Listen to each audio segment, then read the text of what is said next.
m'appelle Hermine Adamwenon, journaliste d'investigation santé. Mais quelles sont les leçons que tu as tirées de cette conférence? Nous sommes pratiquement à la fin de la session. J'ai tiré beaucoup de leçons de cette conférence. D'abord, je retiens que le journalisme d'investigation est le meilleur des journalismes. Et à travers cette conférence, je crois que chacun de nous a été une fois encore motivé dans sa démarche d'investigation. Et je crois que ces genres de rencontres, nous devions les avoir le plus souvent parce que parfois les difficultés que vous rencontrez sur le terrain vous amènent à baisser les bras et à être démotivé. Ces genres de rencontres nous donnent du tonus, nous donne encore de l'espoir de croire que dans le journalisme d'investigation, on peut toujours espérer. Oui, mais la session a été pratiquement dominée aussi par le journalisme et les réseaux sociaux. Est-ce que vous pensez que Internet peut aider au développement des médias en Afrique et en particulier au Bénin? Oui, au XXIe siècle, l'Afrique doit être au rendez-vous. On ne peut pas ne pas développer les médias aujourd'hui sans passer par Internet.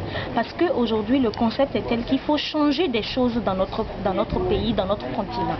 Et pour y arriver, il faut quand même informer une grande partie de personnes qui pourraient apporter leur contribution à l'amélioration des conditions de vie, des conditions de travail, à l'amélioration du système, des systèmes dans notre pays. Et je crois que l'Internet est l'outil le plus indispensable pour arriver à réaliser cet objectif.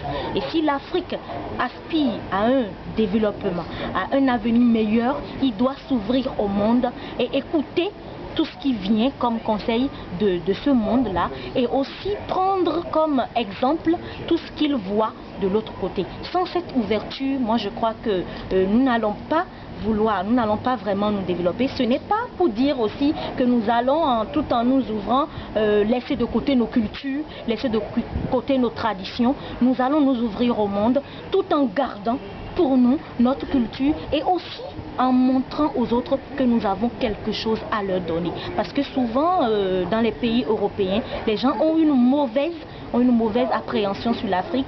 C'est en Afrique qu'il y a les guerres, c'est en Afrique qu'il y a les famines, c'est en Afrique où il y a les pires choses qui se passent, mais également en Afrique, il y a de bonnes choses qui se passent. Et c'est nous, Africains, qui devons prendre conscience de cela et montrer au monde entier que effectivement chez nous, il y a de bonnes choses, même s'il y a également de mauvaises choses. Et c'est seulement avec l'Internet que nous pouvons y arriver. Quand on lit tes travaux, on sent vraiment de l'implication, de la volonté d'aller en profondeur, toujours de découvrir. Est-ce que c'est facile de faire le journalisme d'investigation au Bénin?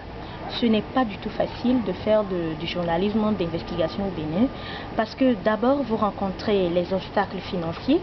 Non seulement il faut avoir beaucoup de passion pour le faire parce que vous n'êtes pas souvent soutenu. Même quand vous travaillez dans une rédaction, on a très peu de quotidiens qui se spécialisent en investigation. Il n'y en a pratiquement même pas. Il n'y en a pas. Parce que c'est le quotidien qui les intéresse. Ce n'est pas faire des enquêtes et montrer aux populations lorsque ça va mal de ce côté. Ce n'est pas ça leur problème. Leur problème, c'est l'information au quotidien.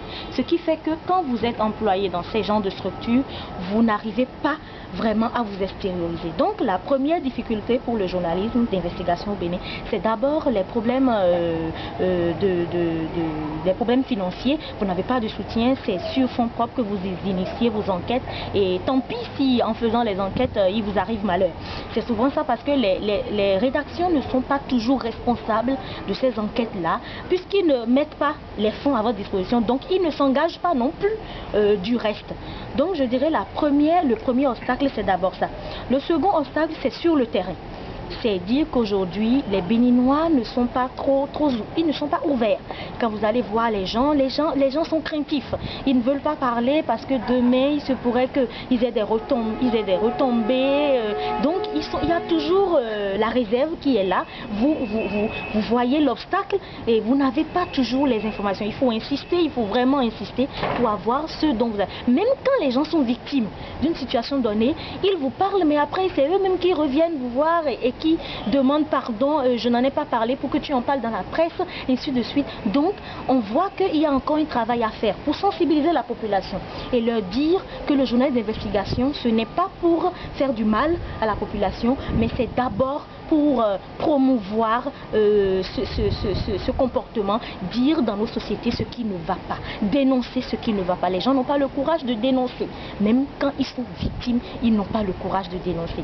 Et l'autre obstacle, c'est vrai que quand vous allez plus en profondeur dans vos enquêtes, vous avez des menaces qui peuvent venir du gouvernement, vous avez des menaces qui viennent directement de vos employeurs parce que entre-temps, ils auraient été contactés, comme quoi vous êtes en train d'enquêter sur tel ou tel sujet.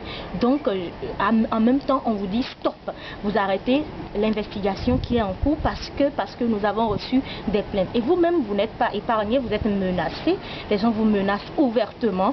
Les gens vont jusqu'à vous dire qu'ils vont vous tuer si vous n'arrêtez pas de publier ou bien d'investiguer dans un domaine donné. Donc, je dirais qu'il y a beaucoup d'obstacles encore en matière d'investigation dans notre pays, parce qu'il n'y a pas une culture d'information, une culture de dénonciation. Donc c'est à ça que nous, journalistes, nous devons travailler. Mais est-ce qu'il y a l'implication du vaudou parmi les menaces? Oui, il y a forcément l'implication du vaudou parmi les menaces. Je vais vous donner un exemple. Par exemple, j'ai réalisé en 2008 une enquête sur les erreurs médicales au Bénin. Et sur le chemin de la réalisation de mon enquête, j'ai été confrontée à beaucoup de situations. J'ai par exemple été menacée par un individu que je ne connaissais pas, mais après enquête, j'ai compris que c'était la responsable du centre indexé qui avait formaté ce coup.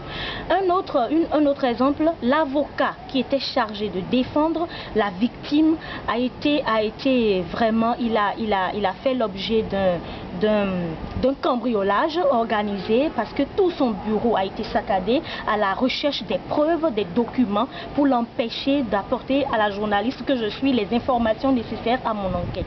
Et après cet événement malheureux, on a également retrouvé devant son bureau, devant sa porte, un gris-gris. Un gris-gris qui était emballé avec un message comme quoi tu as 72 heures pour arrêter tes enquêtes ou bien tu meurs 72 heures après.